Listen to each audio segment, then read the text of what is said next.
اردو پڑھانے کے لیے صوتی طریقہ تدریس کا استعمال کیا جاتا ہے، جس میں بچوں کو حروف کے ناموں کے بجائے ان کی آوازیں سکھائی جاتی ہیں۔ اس کے لیے ہمارے پاس فلیش کارڈز ہوتے ہیں، جس کے ایک طرف تصویر اور دوسری طرف حرف بنا ہوتا ہے۔ جیسے کہ ہمارے پاس یہ پہلی تصویر ہے بلی کی، تو ہم بچوں کو اس کی آواز سکھائیں گے اس حرف کی، جو کہ ہے ب۔ ب بلی، ب ب ب۔ پ پتنگ، پ پ پ۔ ت تتلی، ت ت ت۔ ٹ ٹوپی، ٹ ٹ ٹ۔ س سمر، س س س۔ ج جہاز، ج ج ج۔ چ چوہا، چ چ چ۔ ہ حقہ، ہ ہ ہ۔ خ خرگوش، خ خ خ۔ د درخت، د د د۔ ڈ ڈبہ، ڈ ڈ ڈ۔ ز ذخیرہ، ز ز ز۔ ر ریل، ر ر ر۔ ڑ پہاڑ، ڑ ڑ ڑ۔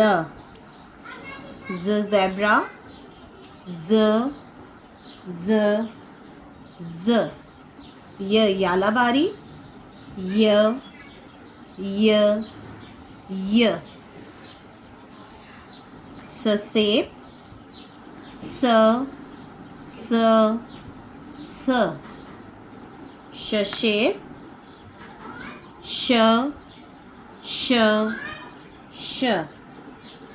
س صندوق، س س س۔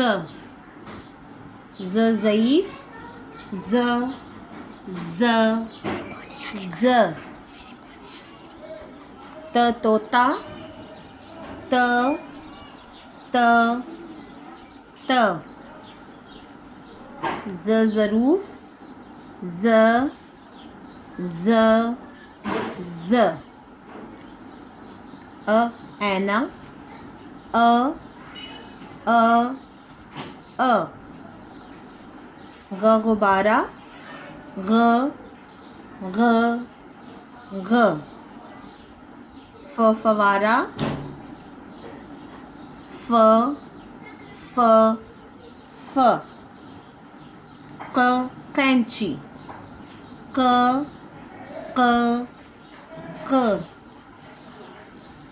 ک کتا، ک ک ک۔ ان دونوں آوازوں میں تھوڑا سا فرق ہے۔ ق قینچی کے لیے ہم گلے کا استعمال کریں گے، جبکہ ک کتا ہم سادہ، اس آواز کو ہم سادہ طریقے سے ہی ادا کریں گے۔ گ گائے، گ گ گ۔ ل لٹو، ل ل ل۔ م مرغا، م م م۔ ن نل، ن ن ن۔ ہ ہاتھی، ہ ہ ہ۔ اس حرف کی آواز ہے او، ای، اے اور آ۔